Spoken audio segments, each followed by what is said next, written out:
사실 이렇게 말하긴 그렇지만 남자의 이상형이나 여자의 이상형은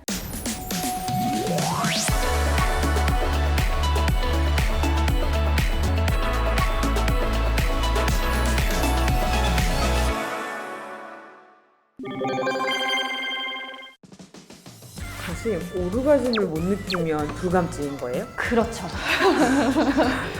불감증이라고 하면 사실은 교과서적으로 몇 가지 카테고리가 있기는 해요. 그렇지만 외래에서 저희가 실제로 많이 접하는 것은 흥분장애하고 절정장애예요. 흥분장애라는 건 말 그대로 나는 욕구가 안 생기는 거예요. 난 할 생각이 없는 거예요. 하고 싶지 않아요.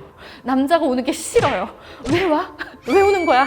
난 하고 싶지 않아. 이게 흥분장애. 흥분은 했지만 관계를 하는데 오르가즘을 좀처럼 못 느껴요. 이게 절정장애인 거죠.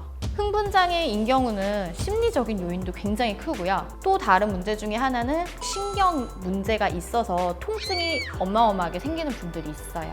그런 분들은 치료를 제대로 받으셔야 돼요. 정신적인 문제여도 좀 치료가 필요할 수도 있고 신경학적인 문제여도 치료를 받아야 할 수가 있어요. 하지만 이렇게 극단적인 환자분들 말고 그냥 적당히 하기 싫은 경우. 사실 이렇게 말하긴 그렇지만 남자의 이상형이나 여자의 이상형은 새 여자와 새 남자예요. 그럴 수 없는 경우가 많잖아요. 사실 외래에서 환자분들을 볼 때 이 말이 여기까지 올라오지만 왜 그러느냐? 첫 번째는 심리적인 거죠. 이 남자한테 더 이상 내가 매력을 못 느끼는 거예요. 성적인 매력을. 두 번째는 이 남자가 날 흥분을 잘 못 시키는 거예요. 자기만 발기가 된 거죠. 나를 발기시켜야 되는데 본인만 흥분을 한 상태이기 때문에 안 되는 거거든요. 여성 같은 경우는 남자와 달리 단순히 시각적 혹은 생각만으로 흥분을 막 하기가 쉽지는 않아요. 대부분 촉각이라던가 청각적인 어떤 자극이 있어야지만 조금 더 쉽게 흥분을 하기 때문에 저 같은 경우는 환자분들한테 솔루션으로 제시하는 게 관계 전에 30분 동안 전의를 하라라고 시키라고 하거든요. 그러면 한 10분은 해요. 한 5분이나 10분은 해요. 한 30분 시켜야 5분 하거든요. 그래서 그렇게 얘기를 해라. 부끄러워요. 막 이렇게 말씀을 하세요. 부끄러워하지 마세요. 그렇지 않으면 그냥 계속 나는 싫어야 돼요. 어쩔 수 없어요. 남자랑 여자랑 몸이 다르니까 내가 알려주지 않으면 몰라요. 남자는 이래도 좋은 줄 알아요. 단순히 삽입만 하면 이 여자가 흥분하는 줄 알아요. 남자한테 너와 나의 다름을 설명을 해야 해요. 그런 전의를 해라. 이런 설명을 하시면 되고 또 하나의 문제는 엄한 데를 애무를 하면 흥분이 안 돼요.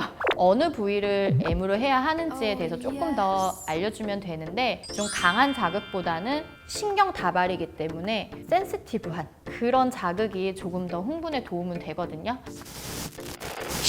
이런 거에 관련된 책이나 어떤 동영상 이런 것도 있기는 하더라고요. 저도 가끔 환자분들한테 여성 애무하는 법 이런 거를 유튜브나 이런 곳에 찾아서 그냥 조용히 링크를 보내줘라 라고 말을 하기도 해요. 그러면 조금은 더 제대로 할 수가 있기 때문이에요. 이렇게 해서 흥분을 하면 관계하는 거에는 문제는 없어요. 그래서 관계는 잘 할 수 있는데 절정에 도달하지 않는다. 그런 경우 역시 사실은 흥분을 충분히 제대로 못한 경우가 가장 많고요. 또 하나는 좀 속궁합이 안 맞거나 질과 클리토리스 사이가 멀거나 클리토리스가 덧살로 덮여 있거나 이런 경우에는 조금 더 자극이 잘 안 돼서 못 느끼는 경우도 있어요. 중간부터는 하기 싫은 거예요. 그냥 언제 끝나지? 이렇게 될 수가 있는 거거든요. 이것도 사실은 여기까지 올라오는데 남자를 바꿀 수는 없어요. 그렇기 때문에 조금 다른 자극이 필요해요. 부끄럽지만 관계 도중에 음액이나 학문 쪽 자극을 같이 하는 경우 조금 더 절정에 도달하는 데 도움이 될 수 있어요.